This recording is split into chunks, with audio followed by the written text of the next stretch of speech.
Hi friends, it is Mad. Welcome back to my channel, or welcome to my channel if you are new. And if you are new, make sure you click that subscribe button to become a part of the trendiest place on the internet. So today's video is going to be a little bit different from anything I've really done before. I have been so incredibly obsessed with commentary videos. Commentary is something I've kind of considered doing, mixing into my channel here and there. And there is a huge topic that I've wanted to talk about for literally years now. So watching all of these other commentators talk about kind of controversial or difficult things has really made me feel like I can also finally talk about this. Before we get into today's video, make sure you subscribe to my channel, check out my new vlog channel, and of course a trigger warning for today. We will be talking about EDs, and I'll be talking personally about my own struggles with an ED, also diet talk, diet culture. So please be aware of that. If that is not supportive of your journey, don't watch this video. The last thing I want to do is trigger you. So please take some time for yourself, take a bath, drink some tea, have a nice snack. And don't watch this video if it's gonna trigger you. I have made some soup, but it is, oh my gosh, that is too hot. Okay, we're gonna give that a second. All right, so let's get started. Today's topic is going to be the issue with the vegan community. We're gonna be talking about the 2016 crazy vegan movement that included the Thailand Fruit Festival and high carb, low fat and raw till 4, and the person I've been afraid to ever talk about on my channel because you know that she will come for anybody who mentions her name, Freelee the Banana Girl. Before we get into any of these spicy, fun, fresh topics, I do want to tell you a little bit about my side of the story because I am vegan, which kind of makes this extra weird. Because if I watched one of these videos that was basically roasting the vegan community, my first assumption would be that the person probably isn't vegan. The catch here is that I've been vegan for almost 6 years. Almost 7 years. Whoa, okay. Has it been the best journey? No, otherwise I wouldn't be making this video. Obviously I love being vegan. It's something I'm literally committed to for the rest of my life. I have it tattooed on me. At the same time, it's very important for me to be able to look at the vegan community, especially from 2016, 2017, and be realistic about how toxic it was and still is today for those that have kind of stuck in the community, and how it affected my experience going vegan, and how, if you guys are vegan watching this, how it may have shaped or affected your experience as well. When I went vegan, the first vegan YouTuber I ever saw was Stella Rae, who I don't believe is vegan anymore. And she also made a video 4 years ago talking about why she has issue with the vegan community. So I can see how the community itself is just a completely huge deterrent for people joining the community, but we'll get into that later. And I remember her and Sonia were doing high carb, low fat. So high carb, low fat is where you literally eat a high amount of carbs and a low amount of fat. So the community really, and I'm not saying Stella or Sonia did this, but they were just the first two that I really watched. It's more like Freelee, who would shame people, the house. We're gonna talk about specifics later, but overall, I started doing high carb, low fat, and my experience with that was very much driven by my eating disorder. I struggled with a really severe ED through middle school, high school, beginning of college, basically for most of my life since I was about 10 years old. This was something that has played a huge role in who I am as a person. Going vegan was really, I wanted it to be this thing that supported my recovery, but the way that the community kind of molded new incoming vegans to eat was very much restrictive. And so I think that as far as I was concerned, I was in this healthy recovery. I'm eating so good, high carb, low fat, woo. But in turn, I was severely damaging my body, and it was only kind of perpetuating those ED thoughts. Limiting myself at the beginning of recovery was not a great idea. If I would have just went on a regular vegan diet with no restrictions on top of that, that would have been so much more healthy than me jumping into a diet within a diet. You know what I mean? High carb, low fat was not the best for me. I found that I was having indigestion all the time. My skin was breaking out. I felt sluggish.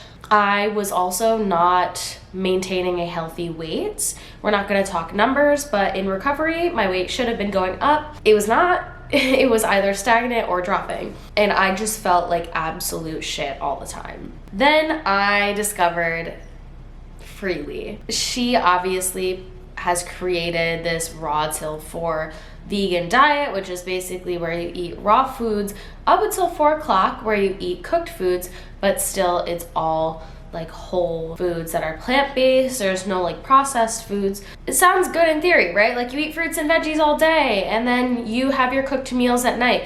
That's great until you realize that the raw fruits and veggies you would have for breakfast would be like 50 bananas or 45 mangoes or, 10 boxes of dates. And my brain at like 16 was really like, yes, this is the way, this is so healthy. Meanwhile, like these people are not doctors or registered dietitians. Like we should not have been taking advice from them. It's still very much hot, but not as hot.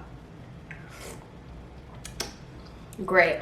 There's also some like even more in-depth like rules to follow with the raw till 4 diet, which is you have to drink 3 to 4 liters of water a day on top of all the fruit that has high water content already. You have to have no caffeine because allegedly all this fruit is supposed to fuel you in the way that caffeine would. You have to eat 1,000 calories of raw fruit or vegetables for both breakfast and lunch and no oil, and you have to exercise daily. So a lot of people falling into veganism either fell into an ED or were trying to recover, but their ED definitely got worse. I can't make one meal without olive oil in the house. Like, you can't stop me. And with the introduction of Freelee the Banana Girl and Raw Till 4, we have to talk about Fatphobia because it literally is Freelee's entire brand.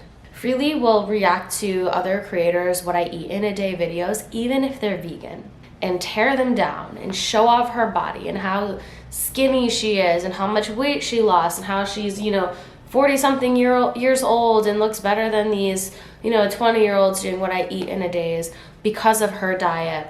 She's perpetuating this idea that she is superior to literally everybody else who doesn't eat like her because she is thin. The thin privilege is absolutely insane. She uses it in any way she can to get clicks, views, attention, and to put down everyone else around her. It's just funny because everyone else who I've heard who has tried her diet has not had that experience, has not had this incredible weight loss. In fact, a lot of people have gotten sick from this diet, including myself. Something's not adding up. If 1 + 1 = 2, honey, then what is this? Because it's not adding up. Using weight loss as a way to market a lifestyle is unsustainable, fat-phobic, and deters people away from doing it in the first place. I know for me personally, coming into veganism, my goal was not to lose weight. And I know for a fact that not everybody wants to lose weight. Some people just want to be healthier. So when you're constantly being told that you're too fat to be vegan, and if you don't look like this ideal body, aka Freelee, that you're not vegan enough, or you're not doing it right, or you're not a good fit for the community. And that is not at all what veganism is about. So equating a lifestyle's success to the size of somebody's body, which mind you, has many factors to begin with. Body size is not just about what people eat. So equating those two is so dangerous and it pushes people towards EDs. That's not okay. So I think if Freelee can do anything, she can stop using her body and her thin privilege as a way to promote her diet that winds up hurting a lot of people in the long run, first of all, and second of all, makes people who are viewing her videos feel insecure, worthless, and not vegan enough. It's not only Freelee that does this, but any of these YouTubers who are promoting their lifestyle do the most to just show off their figure, their body shape, their physique. And it really just perpetuates this idea that if you are vegan, you are probably thin, or you should be thin, or you're going to become thin. And that is not true. Everybody's bodies are so different, and it's not fair to put a body size label on a lifestyle. Some people are just vegan because it's easier for them. Some people are vegan because it's in their culture, which white people never consider. And some people are vegan because it makes them feel healthier, whether or not it makes them lose weight. So some of the biggest YouTubers from this 2016 era are Freelee, Stella Ray, Ravana, Bonnie Rebecca, Durian Ryder, Raw Alignment, who I could literally do a whole video on. The Vegan Cheetah and Nina and Randa. Some of these YouTubers, when I hear their names, I just like, oh, it brings me back to the dark days of 2016 YouTube. We also have to talk about, with especially Raw Till 4, the amount of privilege you need to have in order to eat and maintain these diets. If you don't live in the middle of like Thailand or all these like popular vegan tropical places where all these vegan, you know, events happen. Bananas in New York City are like $5 a bundle. If I have to eat 30 bananas for breakfast, that would mean that I would have to spend like $30 every morning just to eat breakfast. And I can almost say that anyone I know cannot afford to do that. So the amount of privilege you have to be able to maintain this diet is insane. But then on the other hand, if you're not doing this diet and you're just like regular vegan, you get dragged through the mud if you post anything about eating cooked food or something that isn't a fruit or a vegetable or processed food. Especially in 2016, you could not win. You could not win with the vegans. I am extremely privileged to live in New York City, where anywhere I go, there is at least 5 options for me. Whereas there's people who don't have that opportunity. So to make it seem like veganism is the only way, just talking geographically, it is not possible for everybody. Not everyone is in an area where that is a thing. Also talking financially, not everybody is in a place where they can afford these extravagant vegan meals. Education-wise, not everybody knows about veganism, and we can't expect people to just change what they've known for generations because some like skinny white people on the internet are saying be vegan or else. You know, like there's just so much privilege that comes along with being vegan. Once again, that's something I could make a whole video on. You know, I used to be the type of person that would like post on my stories, like you have to go vegan and like, you know, slaughterhouse videos. And it was so ignorant of me. And the amount of ignorant stuff I did in my youth is embarrassing. But like, this is definitely one of them where like, I thought that this was, you know, accessible for everybody and easy for everybody. But it's just not the case. You know, there's certain people who have certain medical conditions that don't allow them to eat this way. And I mean, who am I to tell you, right? If you're vegan, recognize your privilege. Don't push other people into doing it. And we'll get more into that whole pushy aspect later on in the video. But just a little side note. So let's talk about brainwashing, because there were so many people who literally said that veganism was a cult. And now that I'm looking back as like a vegan that is outside of that toxicity, girl, not gonna lie, it was giving. There were people who were saying that if you ate salt or oil, then you were gonna get like cancer. And it was like horrible for you. I just don't know where this stuff like came from. It's so awful. It's such like fear mongering. The top contenders in the vegan community basically brainwashed all the people who were watching their videos, which was people either coming into veganism or, you know, considering it or just hearing about it. But, you know, they brainwash these people into thinking that 1, veganism is the only way. 2, you have to like work out X amount of days and look a certain way. 3, cooked food was scary and bad. 4, oil, fats, salt, bad. Don't eat it. Gluten, bad. And this is all stuff that I eat every day in my diet. You know, even avocados were shamed in the high carb, low fat community. I eat 1 avocado a day. Like, I have avocado toast every single morning. There's a lot of issues I take with these, like What the Health, for example. Little problematic. Their study was 75 people. Half of the 75 were in the control group. So is that really enough people to like determine the validity of what the documentary was stating? I don't really know. But this kind of becomes a slippery slope, because not only are these ideas of like exactly how you need to eat being pushed onto you with no dietary or scientific backup to the claims. But you're also now being told to watch all these films and go to all these festivals and buy my ebook and come to the Thailand like vegan fruit festival, and now you can only shop at farmers markets, and now all of a sudden like GMOs are gonna kill you on impact, and now you can't drink caffeine. It became like this almost like religion, and people were scared to branch out, especially people who were public in the community online. When people started making their I'm no longer vegan videos, I can't imagine how afraid they were to do so, because not only were they already eating these like really unhealthy vegan diets, but now they knew that if they said that they were no longer vegan, they would be facing intense amounts of scrutiny. I mean, these are people who were like so committed that they were doing water fasts and juice cleanses and all of this stuff that is so gimmicky and so perpetuated in diet culture.